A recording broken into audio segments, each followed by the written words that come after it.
Okay, now this is my 10 favorite foods. First, American. I like roast beef, nice and rare, and I'll tell you more later. Also, uniquely American, good hamburger with a nice thick chocolate ice cream, malted milk or milkshake. Okay, next, French, duck a la orange. Italian, gnocchi, which is like a potato dumpling with bolognese tomato sauce. Irish, lamb stew, corned beef and cabbage. German, venison and red cabbage. German, they call it Hirsch und Rotkohl.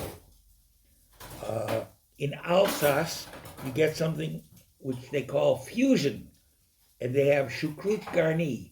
So sauerkraut is usually thought of as German, but garni means about 6 different kinds of meat: sausages, pork, tongue, lots of good stuff. Chinese, wonton soup. Japanese, shrimp tempura. Nothing beats tempura. It can have shrimp, vegetables, whatever you want. Moroccan, absolutely, I should have put that number 2 because there's nothing better than couscous. Filipino, here comes some exotic stuff. Kari kari.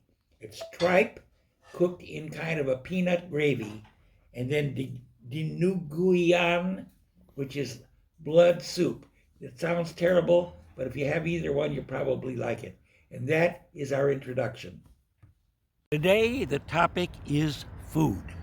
That is one of my 3 favorite topics. I won't tell you the other 2 because they might be a little controversial. But now we're going to talk about food. And my all-time favorite food is the most common thing in a good restaurant in the United States. And that would be nice slice of thick, red, rare roast beef. And that is usually served with a baked potato. And the sauce on the baked potato is, in America, they call it sour cream. And you put a little garlic in the sour cream and maybe some chopped chives. And then for your vegetable, you can have cream of spinach. And that, to me, is probably my ultimate favorite.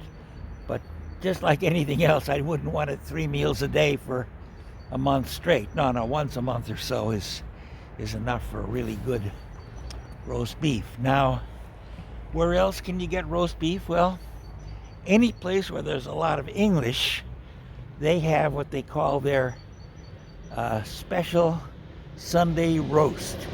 And that is the same thing.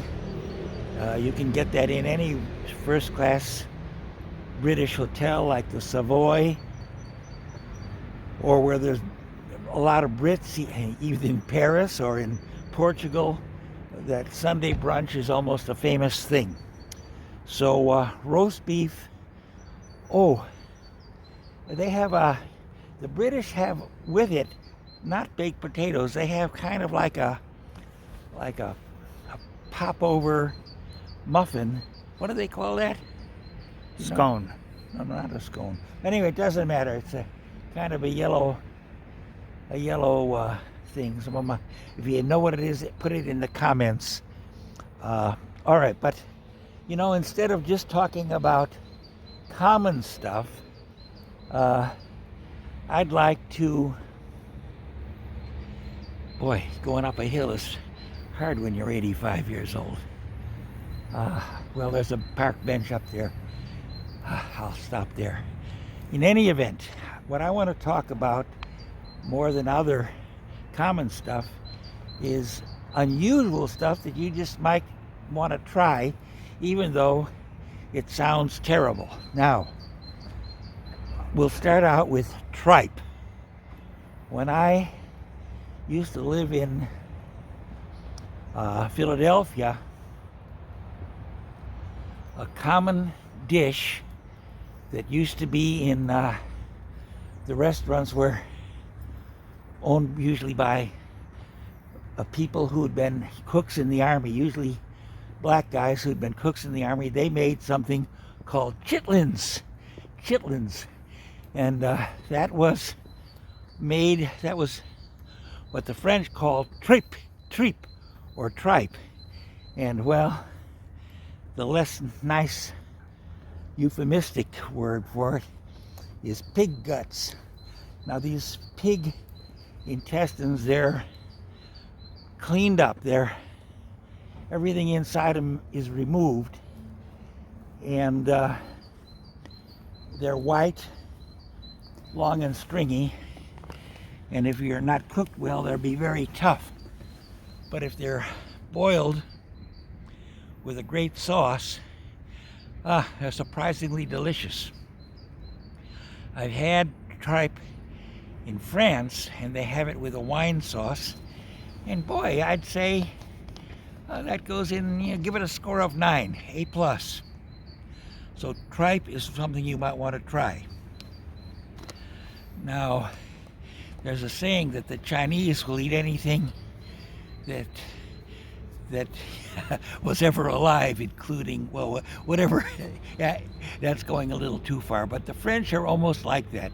They eat frog legs. They'll have, which are delicious, by the way, French fried frog legs. Try that someday.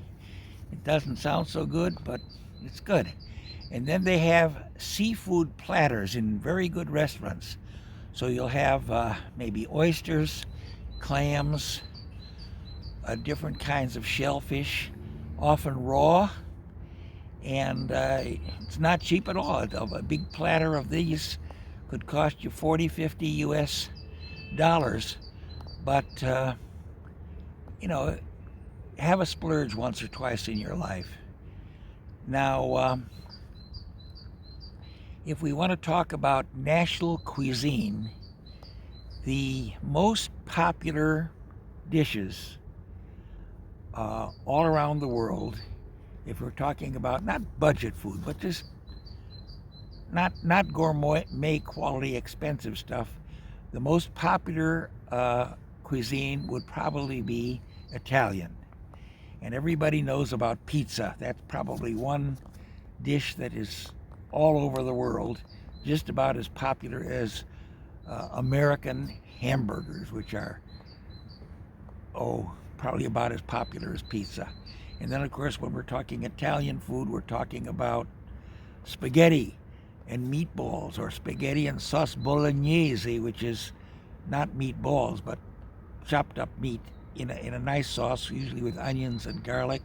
I kind of like it soupy, and I guess that's because I spent a lot of time in America, where when you have spaghetti, it's more like tomato noodle soup. It's very thick.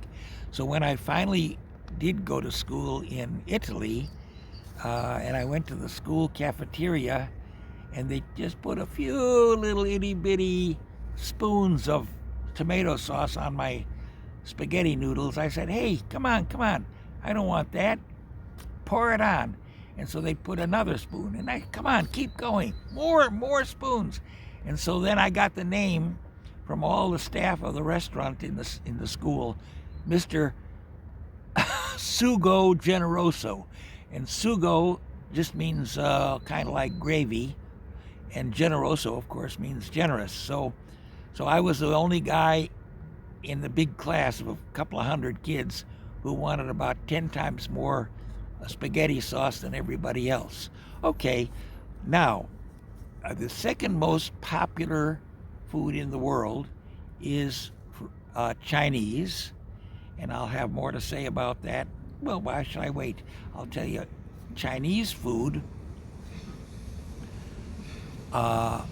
there's a vegetable that you don't get outside of Chinese restaurants called bok choy, and that sauteed with a bit of soy sauce, very delicious, and shrimps are very popular, and they have a roast duck which they call in French canard laqué.